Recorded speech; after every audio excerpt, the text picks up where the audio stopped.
Anlavatqanыңlar Muhammed Aleyhisselam'ның tercüme hali namlıq eser. 128. bab Padişahlığa mektup yollaş. Hicriyenin 6. yılının ahırında Müslümanlar Hudeybiye'den qaytib geldi. Yollar Kureyşlerden emin oldu. Bu çağda Peygamber Aleyhisselam her iklim padişahlarına elçiler arkalık mektup yolladı. Mektuplarga biz üçün kömüştün mühür yastıp, onunla Muhammedun Resulullah degen sözünü oydurdu. Rum padişahı Kaysarga Dihyatul Kalib degen kişiden bir parça mektup evetip, onu mektupni Busra'nın valisi arkalık padişahı yetkizişki buyurdu. 129. bab Kaysarga yollangan mektup. Mektup mundaq yazılgan edi. Bismillahirrahmanirrahim. Muhammed ibn Abdullah'dan Rum'ның çoğu Iraklıga. Toğır yolga ergeşkenlerge salam. Men seni İslam diniga davet kılıman. Müslüman bolsan aman bolasan. Allah sana iki hassa savab berdi. Birincisi İsa aleyhisselamga, ikincisi Muhammed aleyhisselamga iman etqanlığın üçün. Eğer İslam dinini kabul kılmasan, bütkül halkının günahı sana yüklenir. Yukarıki sözlerinin devamıga tövendeki ayet mi koşup yazılgan edi. Ey Muhammed, ey ehli kitap, fakat Allah kıla ibadet kılış, Allah'a hiç nerseni şerik keltirmeslik, Allah'ını koyup birbirimizni xudo qilib olmaslikdek, hammamizga o'rtaq bo'lgan bir xil aqida kalimasiga kiranglar degin. Agar ular buningdanmi bosh tortsa, undaqda sizlar bizning musulmon ekanligimizga guvoh bo'linglar danglar. Sura Ali İmran 64-oyat. 130. bab Abu Sufyanning aytganlari. Kaysar bu mektubni algandan keyin Muhammedning qavmidan birer odamni tepib kelinglar. Muhammed to'g'riliq gap so'raymiz dedi. Bu chaqda Abu Sufyan bir qancha Qurayshlik bilan birga Shamda savdo qilyotdi. Qaysarning elchilari Abu Sufyanni podshoh bilan uchrashishga chaqirdi. Abu Sufyan hamrohlari bilan Quddusga kelib podshoh bilan uchrashdi. Kaysar tercüman arkalık ularning qaysisining nasabi payg'ambarga yaqin ekanligini so'radi. Bularning ichida faqat Abu Sufyanla Abdumanab jamiyatidan bo'lganligi uchun u mening nasabim yaqin deb javob berdi. Kaysar uni o'ziga yaqin turg'izib, qolganlarni uning keynida turg'izdi. Ondan tercüman arkalık Abu Sufyanning hamrohlariga men özünü peygamber hesaplagan Muhammed to'g'riliq gap so'rash uchun Abu Sufyanni oldinglarda turg'izdim. Agar u yolg'on aytsa, uning oldida xijolat bo'lib qolmasliklarinlar uchun sizlarni uning keynida turg'izdim dedi. Ondan Qaysar bilan Abu Sufyanning orasida mundaq savol-javoblar bo'ldi. İşçilarda Muhammedning nasabi qandaq? Nasabi esil. Muhammed'in burun aranglarda peygamberlik davası kılgan kişi bolgan mı? Yok. O peygamberlik davası kılıştan ilgiri onu yalğançılık bilen qarlıgan ahval var mı? Yok. Onun atı buğularının içinde padişah bolgan kişi var mı? Yok.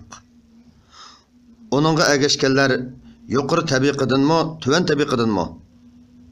Tüven tabiqidin. Onunla ergeşkenlerinin sani köpü vatamdı, azı vatamdı. Köpü vatıdı. Onun diniga ergeşkenlerinin içinde dinni yaktırmay yeni olganlar var mı? Yok. Muhammed'nin vədigi xiyanat kılgan yeri var mı? Yok. Hazır onun bilen aramızda kelişim var. Bunu buzamdı yok mu bilmeymen. Onun bilen oruç kıldınlar mı? Kıldık. Qaysınlar galip keldinglar?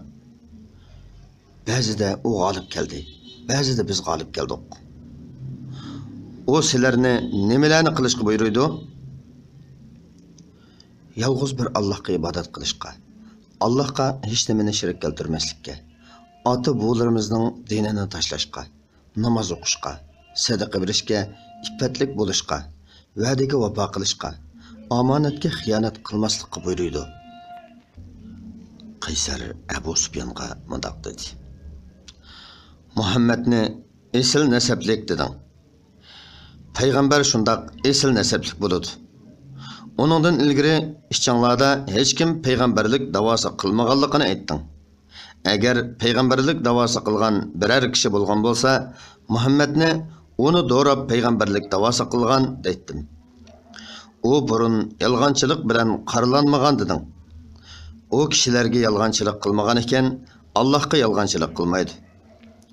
Onun ota-buvlaridan podshoh bo'lgan kishi yo'q deding. Bo'lgan bo'lsa, o otasining podshohligini talab qilibdi deydim. Onunga agashkuchilarni tuvan tabiqidagilar deding. Payg'ambarlarga tuvan tabiqidagilar agishidi.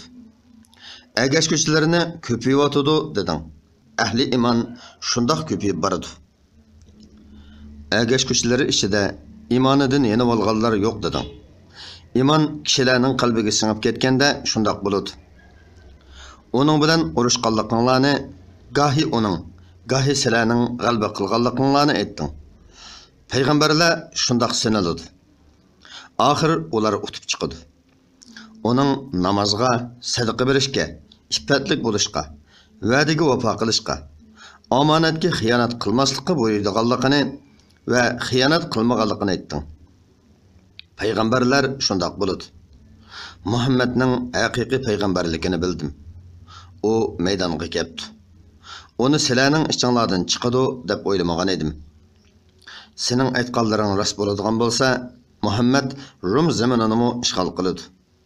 Agar uning qishig'i bora oladigan bo'lsam, bir ishqa albatta urinib boqqan bo'lardim, dedi. Abu Sufyan bu chaqda Qaysarning yanidagi odamlari cho'qon selishib ketdi. Ularning so'zlarini tushunmadik. Shuning bilan bizni chiqib ketishga buyurdi, dedi.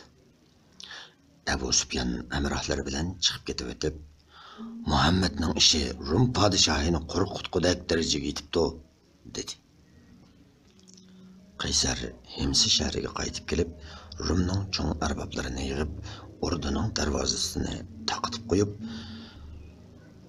"Ey Rumliklar, to'g'ri yo'lni va podshohliklaringning davomlashishini xohlasanglar, Muhammad payg'ambarni e'tirof qilinglar", dedi. Ular buni anglab, yovi eshiklardek darvoza tarafga qarab qochishdi. Qarasa, darvozalar taqoqliq. Qaysar ularning nafratlanganligini ko'rib, ularni chaqirib kelib, "Yuqorqi so'zni sizlarning dininglarda mustahkam yoki mustahkam emasliginglarni sanash uchun degan edim", dedi. Ular Qaysarga egilib ta'zim qilishdi va uningdan mamnun bo'lishdi. Qaysar podshohlikni islom dinidan ortiq ko'rdi. Xuddi payg'ambar alayhisalom aytgandek, o'zining va fuqarolarining gunohini ustiga yuklab oldi. Lekin u elchi Dihiyatul Kalbni chiroyli muomala bilan qaytardi. 131-bob Busra valisiga maktub yo'llash. Payg'ambar alayhisalom Haris ibn Umayrdan Busraning valisiga bir parcha maktub yo'lladi. Haris Mu'ta degan kanatga yetib borganda Shurahbil ibn Amr uchrab qilib, Harisdan qayerga boradiganligini so'rab edi. Haris Shamga boradiganligini aytdi. Shurahbil uningga "Sen Muhammadning elchisi bo'lsan kerak", dedi. Haris "Ha" dedi. U ablah shu hamon Harisni o'ldirdi. Payg'ambar alayhisalom buningdan qattiq qayg'urdi. Payg'ambar alayhisalomning buningdan boshqa elchilari o'ldirilmagan edi. 132-bob Haris ibn Abi Shimirga maktub yo'llash. Payg'ambar alayhisalom Herakli tarafidan qo'yilgan Damashq valisi Haris ibn Abi Shimirga Shuja ibn Vahbidan bir parcha maktub yo'lladi. Haris shahar chetida turadi. Maktub tuvandikicha edi. Bismillahirrohmanirrohim. Allohning elchisi Muhammaddan Haris ibn Abi Shimirga. To'g'ri yo'lga ergashgan, Allohga iymon etgan va Allohni e'tirof qilganlarga salom. Men seni hech shirki yo'q, tanho bir Allohga ishonishga da'vat qilaman. Shunda qilsang, valiliqing davomlashaveradi. Haris maktubni o'qigandan keyin uni cho'rib o'tib, "Mening valiliqimni kim tortib oladi ekan?" dedi va musulmonlar bilan urushish uchun askar avatmoqchi bo'ldi. O elchiga, "Qaytib berib, ko'rganlaringni Muhammadga ayt", dedi. Ondan bu to'g'riliq Qaysardan yo'l yo'riq so'rash uchun onunğa odam avatdi. Bu odam Qaysarning huzuriga kirganda, Qaysarning oldida Payg'ambar alayhisalomning elchisi Dihya bor edi. Qaysar Harisga xat yozib, uni mazkur niyatidan qaytishga va Qaysarning Ilyani ziyorat qilishi uchun hozirlik ko'rib qo'yishga buyurdi. Qaysar Ironni bo'ysundirgandan keyin Ilyani ziyorat qilishga va'da bergan edi. Haris Qaysarning xatini ko'rib, Shuja ibn Vahbiga yaxshi muomala qilib, uni yo'lda rasxuti va kiyim-kechak bilan yo'lga silib qo'ydi. 133-bob Muqavqisga maktub yo'llash. Payg'ambar alayhissalom Qaysar tarafidan qo'yilgan Misr valisi Muqavqisga Hatib ibn Abi Balta'dan maktub yo'lladi. Maktub tuvandagicha edi. Bismillahirrahmanirrahim. Allohning elchisi Muhammaddan Qibtining cho'ngi Muqavqisga. To'g'ri yo'lga ergashganlarga salom. Men seni musulmon bo'lishga da'vat qilaman. Musulmon bo'lsang, aman bo'lasan. Allah sana 2 hassa savob beradi. Agar yuz o'risang, Qibtilarning gunohi sana yuklanadi. Yuqorqi so'zlarning davomiga tuvandagi oyat qo'shib yozilgan. Ey Muhammad, ey ahli kitob, faqat Allohga ibodat qilish, Allohga hech narsani shirik keltirmaslik, Allohni qo'yib bir-birimizni xudo qilib olmaslikdek, hammamizga o'rtoq bo'lgan bir xil aqida kalimasiga kelinglar degan. Agar ular buningdanmi bosh tortsa, undaqda sizlar bizning musulmon ekanligimizga guvoh bo'linglar danglar. Sura Ali Imron 64-oyat. Hatib Iskandariyaga berib, maktubni Muqavqisga topshirdi. Muqavqis maktubni o'qib, agar Muhammad rost payg'ambar bo'ladigan bo'lsa, onunğa asilik qilgan va uni yurtidan haydab chiqarganlarga beddua qilsa bo'lmamdi, dedi. Hatib onunğa, sen Maryamning o'g'li İsa'ni Allohning elchisi deb ishonasan-ku. İsa'ni xalqi tutib olib, o'ltirmoqchi bo'lganda Allah uni o'z dargohiga chiqib ketgan. İsa nimishqa o'z xalqining halok bo'lishi uchun beddua qilmagan, dedi. Muqavqis, to'g'ri aytding. Sen danishmand tarafidan avatilgan danishmand ekansan. Men Muhammad payg'ambarning ishlariga qarasam, o kishilarni yomon ishlarga buyurmaydi ekan. Yaxshi ishlardan to'smaydi ekan. O ozg'an sehrgarmi emas, kazzab palchimi emas ekan. Uningda yoshirin g'oyib ishlarni bilish, maxfiy sirlarni bilishdek payg'ambarlik fazilati borligini bildim. Qarab boqayli, dedi. Ve cevap için mandak mektup yazdı. Bismillahirrahmanirrahim. Qibtilarning cho'ngi Muqavqisdan Muhammad ibn Abdullahga salom. Maktubingni o'qidim. Oningda aytganlaringni va nimaga da'vat qiladiganligingni bildim. Men payg'ambar keladiganligini biletdim. Uni Shamdan chiqadi deb o'ylaydim. Sening elchingni hurmatladim. Sana Qibtilar ishida zo'r o'ringa ega 2 kenizak avatdim. Hamda kiyim-kechak minishingga bir hijr sovg'a qildim. Vassalam. Mazkur kenizaklarning biri bo'lgan Mariyani payg'ambar alayhisalom amriga oldi. Buningdan bolasi Ibrohim tug'ildi. Yana bir kenizakni Hasan ibn Sabitga berdi. Muqavqis bo'lsa musulmon bo'lmay qiliverdi. 134-bob Najoshiga maktub yo'llash. Payg'ambar alayhissalom Habasiston podshohi Najoshiga Amir ibn Umayyadan tövəndikiçə məktub yolladı.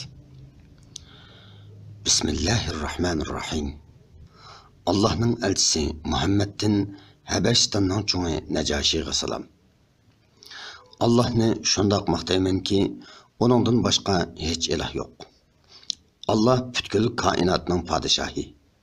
Ayıp nuqsanlardan pak. Müminlerge salametlik bağışlıqochi. Müminlarni azapdan saqlag'ochi. Şeyilarni boshqarg'ochi. Shuningga guvohlik beraman ki, İsa Maryamning o'g'li. Allah'a mansub ruh ve Allah'ның Maryamga ilqa qilgan so'zidir. Allah İsa'ni pak, iffetlik, dünyadan alaqasını üzgen Maryamga ilqa qildi. Şunun bilan Maryam homildor bo'ldi. Allah öz qudrati bilan odamni yaratgandek İsa'ni yaratdi.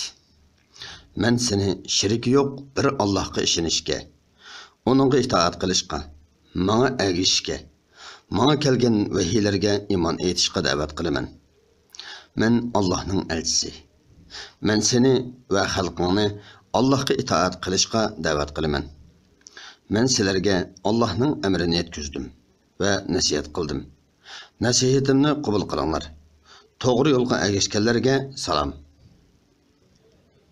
Najashi maktubni olib, elchini nihoyat hurmatladi ve elchiga Allah bilan qasamki, men İsa'ның Muhammed'dan bishorat berganligini bilaman. Lekin mening Habeşistan'da yardımcılarım az. Yardımcılarımni ko'paytib, ularning dillarini yumshatqicha kutgin, dedi. Amir ilgari Habeşistanga hijrat qilib kelib, mushu yerda turib qolgan musulmonlarni Madinaga, Payg'ambar alayhisolamning huzuriga qaytishga taklif qildi. Muhojirlarning qatorida Abu Sufyanning qizi Ubaydullah ibn Jahshning ayoli Ummu Habiba bor edi. Eri onun bilan burun musulmon bo'lib, Habeşistanga hijrat qilgan edi. Lekin Ubaydullah ezib Hristiyan diniga kirib ketgan va keyin o'lgan. Ummu Habiba Habeşistandagi vaqtida Payg'ambar alayhissalom Najashini vakil qilib, uni amriga oldi. 135-bab Kisroga maktub yo'llash. Payg'ambar alayhissalom Iran podshohi Kisroga Abdullah ibn Uzafat as-Sahmiydan tövəndikiçə məktub yolladı. Bismillahirrahmanirrahim. Allah'ın elçisi Muhammed'in İran'ның çoğu Kisraga. Toğru yolga ergişip Allah'a ve Allah'ın elçisiga iman etkan, Allah'tan başka hiç xuda yok, Allah'ın şiriki yok, Muhammed Allah'ın bendesi ve elçisi deb şahadet etkan kişilerge salam. Men seni Müslüman bo'lishga da'vat qilaman. Men Allah tarafidan bütün insonlarga avatilgan payg'ambar. Men tirik insonlarni ogohlantiraman. So'zimni inkor qilganlarni Allohning azobiga qolasan deb qo'rqitaman. Müslüman bo'lsang aman bo'lasan. Agar buningdan bosh tortsang, bütün majusiylarning gunohi sana yuklanadi. Kisra maktubni o'qib, hakavrlik qilib, uni yirtib tashladi. Bu xabar Payg'ambar alayhisolamga yetgandan keyin Payg'ambar alayhisolam Allah onun padişahligini vayron qilib etsin, dedi. Haqiqatan İran davlati eng burun yemirilib tashlandi. Bu badbaxt tajovuzchilikni boshlab, Yamandagi valisiga odam avatib, Payg'ambar alayhisolamni elib kelishni buyurdi. Allah Kisrani uzun o'tmayla uning o'g'li Sharvayni o'z otasiga qarshi chiqarish yo'li bilan o'ldirgizdi. Sharvay Yaman valisiga odam avatib, uni otasi buyurgan ishni qilishdan to'sdi. 136-bab Munzir ibn Saviyga maktub yo'llash. Payg'ambar alayhisalom Bahraynning valisiga Ala ibn Hazramiydan maktub yo'llab, uni musulmon bo'lishga da'vat qildi. Maktub mundaq yozilgan edi. Bismillahirrahmanirrahim. Men Allohni maqtaymanki, onundan başqa ilah yo'q. Bizning namozimizni, ya'ni 5 vaqt namozni o'qigan, qiblimizga qaragan, bo'g'izlab o'ltirgan mollarimizni yeganlar musulmon hisoblanadi. Allohning va payg'ambarining himoyasida bo'ladi. Majusiylardan shunday qilishni yoqtirganlar mu'min sanaladi. baş tartqanlardan baj xiraj ilinadi. Bahrayn valisi Munzir ibn Saviy islom dinini qabul qilib mundaq maktub yozdi. Ey Rasululloh, sening maktubingni Bahrayn xalqiga o'qib berdim. Ularning ba'zilari islom dinini yoqtirib musulmon bo'ldi. Ba'zilari yoqtirmadi. Mening yerimda majusiylar va yahudiylar bor. Bular haqida nima qilishimni buyuraysan? Payg'ambar alayhisalom uningga mundaq maktub yozdi. Bismillahirrahmanirrahim. Allah'ның elçisi Muhammed'in Munzir ibn Saviyga salam. Men Allah'ni medihiyaleymen ki o tenhadır. Şununla guahlık vermen ki Allah'tan başka hiç ilah yok. Muhammed bolsa Allah'ның bendisi ve elçisidir. Men sana Allah'ның mono sözünü esletimen. Kimki bana sadık buludu eken o özüge faydalı iş kılgan buludu. Kimki mening payg'ambarlarimga itoat qiladi ekan va ularning buyruqini bajo keltiradi ekan, u menga itoat qilgan bo'ladi. Kimki ularga sodiq bo'ladi ekan, u menga sodiq bo'lgan bo'ladi. Mening elchilarim sening yaxshi taraflaringni qildi. Sening xalqing uchun ori turishingni qabul qildim. Musulmon bo'lganlarga chaqilma. Men gunohkorlarni kechirdim. Sen mu kechirgin? Sen aynıp ketmesanlar seni mensipangdan elip taşlamaymiz. Yahudi ve mecusilarning öz dinida qolganlaridan xiraj ilinsa bo'ladi. 137-bab Omanning ikki valisiga maktub yo'llash. Payg'ambar alayhisalom Amr ibn As'dan Omanning ikki valisiga, ya'ni Jolandining o'g'illari Jaypar bilan Abdiga maktub yo'lladi. Maktub mundaq yozilgan edi. Bismillahirrahmanirrahim.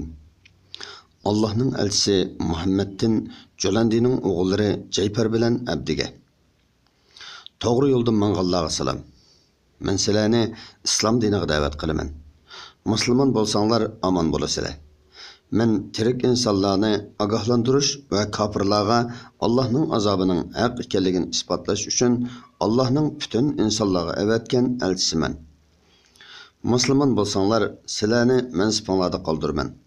Musulmon bo'lmasanlar, mansipanglar qo'linglardan ketadi. Lashkarim zamininglarni ishg'ol qilib, payg'ambarligimni oshkora qiladi. Vassalam. Ibn As ularga yetib borgandan keyin Abdi ibn Julandi uningdan payg'ambar alayhisalomning nimalarga buyuradiganligi va nimalarni man'iy qiladiganligini so'radi. Ibn As Payg'ambar alayhissalom kishilarni Allohga itoat qilishga buyurdi. Allohga osiylik qilishdan to'sidi. Yaxshi ishlarni qilishga, siyla rahim qilishga buyurdi.